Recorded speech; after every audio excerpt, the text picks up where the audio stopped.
অর্পণের মায়ের বিরুদ্ধে বধূ নির্যাতনের মামলা দায়ের করা হলো। উনি নাকি নিজের পুত্রবধূ রায়কে মানসিকভাবে নির্যাতন করেছেন। বিয়ের 3 মাসের মাথায় বাবা মায়ের একমাত্র সন্তান রায় নিজের বাড়ি ফিরে গিয়েছিল। রায়ের মা বাবা বলেছিল, বেশ করেছিস চলে এসেছিস, আমরা কি মরে গেছি নাকি? এবার দেখ তোর শাশুড়িকে কিভাবে শায়েস্তা করি। অর্পণের মা অনুরাধা দেবী আগে স্কুলে শিক্ষকতা করতেন। একজন অত্যাচারী দাপুটে মহিলার সাথে সত্যিই তার তুলনা চলে না। কিন্তু মানুষকে কি আর বাইরে থেকে দেখে সবটুকু বোঝা যায়? তাই সোশ্যাল মিডিয়ায় ব্যাপারটা জানাজানি হওয়ার পর পাড়া প্রতিবেশীরা সবাই একটু সন্দেহের দৃষ্টিতেই অনুরাধা দেবীর দিকে তাকাতো। সে যাই হোক, আদালতের নির্দেশ পাওয়ার পর নির্দিষ্ট দিনে অর্পণ মাকে নিয়ে আদালতে হাজির হলো। রায়ের বাবা অনুরাধা দেবীর সামনে দিয়ে যাওয়ার সময় যুদ্ধ জয়ের ভঙ্গিতে জামার কলার ঝাঁকালেন। রায়ের মা বললেন, ভগবান আপনাকে ক্ষমা করবেন না, এই বলে দিলাম। অর্পণ অনুরাধা দেবীকে বলল, মা তুমি ওদিকে গিয়ে বসবে, চলো। অনুরাধা দেবী হেসে বললেন, না রে, আমার কোনো অসুবিধে হচ্ছে না। রায় তখন বেঞ্চে বসে ফেসবুকে বন্ধুদের সাথে গল্পে ব্যস্ত। অনুরাধা দেবী দেখলেন অর্পণ রায়কে আর চোখে দেখছিল। শুনানি শুরু হওয়ার পর কিছুক্ষণ ধরে দুই পক্ষের উকিলের কাদা ছোড়াছুড়ি চলল। তারপর জজ সাহেব অনুরাধা দেবীকে বললেন, আপনি যদি আপনার সপক্ষে কিছু বলতে চান তাহলে বলতে পারেন। অনুরাধা দেবী আঁচল দিয়ে চশমার কাঁচটা পরিষ্কার করে চশমাটি পরে উঠে দাঁড়ালেন। কাঠগড়ায় দাঁড়িয়ে অনুরাধা দেবী বললেন, ছেলের বিয়ের আগে রায়কে একবার দেখেছিলাম, সাথে রায়ের বাবা মাও ছিলেন। ওরা আমায় বলেছিলেন রায়কে উনারা রাজকন্যার মতো মানুষ করছেন। মেয়ে মানেই অবহেলিত, এইসব ধারণায় উনারা বিশ্বাসী নন। তাই রায় স্বাধীনভাবে বড় হয়ে উঠেছে। ইংলিশ মিডিয়ামে পড়াশোনা করার সুবাদে রায় একজন মেম সাহেবের থেকে কোনো অংশে কম নয়। পোশাকের ক্ষেত্রেও পাশ্চাত্য পোশাকই গ্রাহ্য, কারণ সাধারণ চুড়িদার ওড়নার সাথে ইংলিশ কচকচানিটা নাকি একদম ভালো যায় না। যদিও বা আমি স্কুলে ইংরেজি শিক্ষিকায় ছিলাম। সে যাই হোক, ছেলের পছন্দ দেখে আমি আর কোনো কিছু নিয়ে আপত্তি করিনি। বিয়ের পর আমায় জানিয়ে দেওয়া হলো রায়ের ঘরে যখন তখন ঢোকা চলবে না।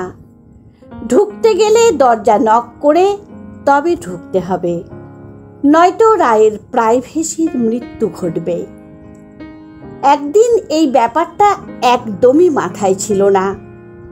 শটান ঘরে ঢুকে জিজ্ঞেস করেছিলাম, চিকেনের ঝোল খাবি নাকি চিকেনের কষা করব? রায় তখন বন্ধুদের সাথে ফোনে গল্প করছিল। আমাকে দেখে বিস্ফারিত চোখে বলল, আপনি লক না করে ঢুকলেন কেন?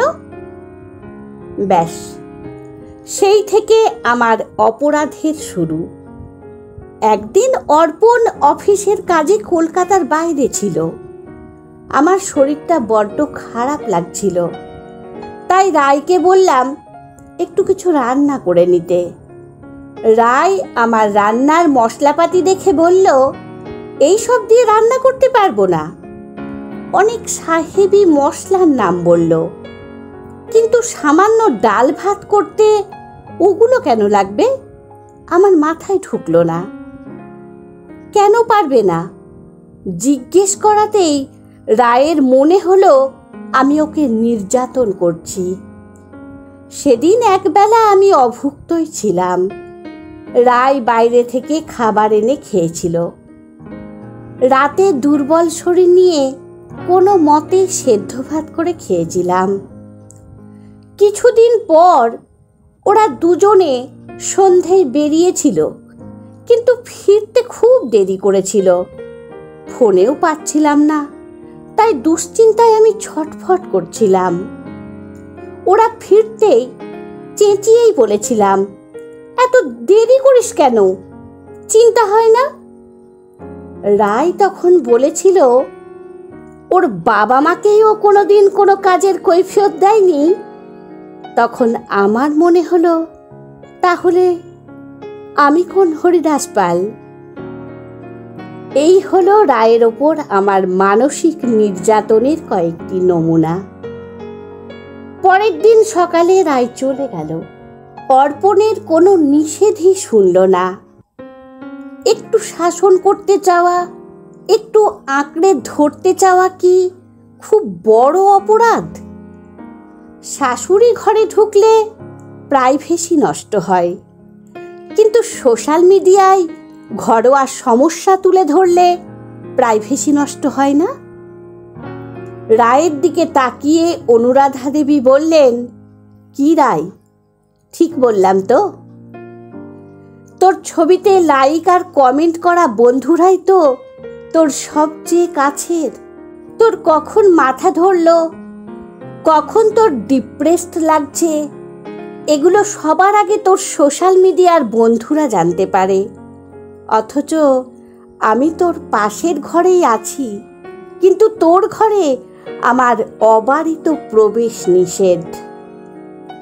রায় মাথা নিচু করে বসে রইল। আর রায়ের বাবা মায়ের উদ্দেশ্যে বলছি, এই যে আপনারা মেয়েকে এত স্পেস দিয়েছেন, সেই স্পেসে আপনারা নিজেরা আদৌ আছেন তো? আমার কিন্তু তা মনে হয় না। রণংদেহী মনোভাব নিয়ে মেয়ের সংসার ভাঙতে চলে এলেন। একবারও কি প্রকৃত কারণ জানার চেষ্টা করেছিলেন?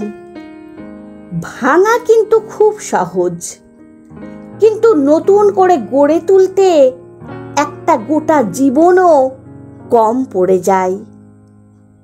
অনুরাধা দেবীর কথা শুনে আদালতে এক অদ্ভুত নিস্তব্ধতা দেখা দিল। অনুরাধা দেবী জজ সাহেবের উদ্দেশ্যে বললেন, শাশুড়ি মাত্রই কি খারাপ, অত্যাচারী দাপুটে? কয়েকজন খারাপ বলে আমাদের সবাইকে সমগোত্রীয় বলা হবে কেন? ছেলের মা বলে কি কোনো সুবিচার পাবো না আমরা? সব সময় আমাদেরকেই কেন দণ্ডিত করা হবে? আজ পাড়া প্রতিবেশী, দুধওয়ালা, পেপারওয়ালা, এদের সকলের তির্যক চাহনি, কটু মন্তব্য আমাদের সহ্য করতে হচ্ছে। সেগুলো মানসিক নির্যাতন নয়?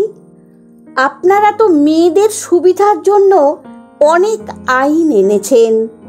আমিও তো একটা মেয়ে, তাহলে আমি কেন বঞ্চিত থাকব? আমিও এর বিচার চাই। অনুরাধা দেবীর বক্তব্যে শেষে করতালিতে আদালত চত্বর ফেটে পড়ল। অন্য আরেক দিন শুনানির তারিখ নির্ধারিত হল। অনুরাধা দেবী খেয়াল করলেন রায় অর্পণের দিকে এগোতে অর্পণ পাশ কাটিয়ে বেরিয়ে গেল। অনুরাধা দেবী রায়ের গাল ধরে বললেন, অর্পণকে ছেড়ে থাকতে পারবি? রায় চুপ করে রইল। অনুরাধা দেবী বললেন, তোর দুই মায়ের মধ্যে আমি যদি একটু বকি, তাহলে কি খুব রাগ করবি তুই? একটু বকবো, কিন্তু অনেকটা ভালোবাসবো। থাকবি আমার কাছে? রায়ের চোখে জল এলো। রায় বলল, আমি তোমাদের সাথে বাড়ি যাব। অনুরাধা দেবী হেসে বললেন, অর্পণ গাড়িতে বসে আছে, ওর কাছে যা। রায়ের বাবা রায়কে বললেন, কোথায় যাচ্ছিস তুই? অনুরাধা দেবী বললেন, রায়ের যেখানে থাকার কথা রায় সেখানেই যাচ্ছে। রায়ের মা এগিয়ে এসে রায়ের বাবাকে বললেন, রায়কে যেতে দাও। অনুরাধা দেবী রায়ের মায়ের হাত ধরে বললেন, ছেলে মানুষেরা তো ভুল করবেই, কিন্তু ওদের শোধরানোর দায়িত্ব তো আমাদের। এই বলে নমস্কার জানিয়ে গাড়িতে উঠে গেলেন অনুরাধা দেবী। কলমে দেবযানী গুহ, কণ্ঠে সোনালী। বন্ধুরা, গল্পটি যদি ভালো লেগে থাকে তাহলে প্লিজ লাইক, কমেন্ট ও শেয়ার করতে ভুলবেন না। আর নতুন বন্ধু হলে অবশ্যই সাবস্ক্রাইব করে সঙ্গে থাকবেন। আশা রাখছি। ধন্যবাদ। ভালো থাকবেন।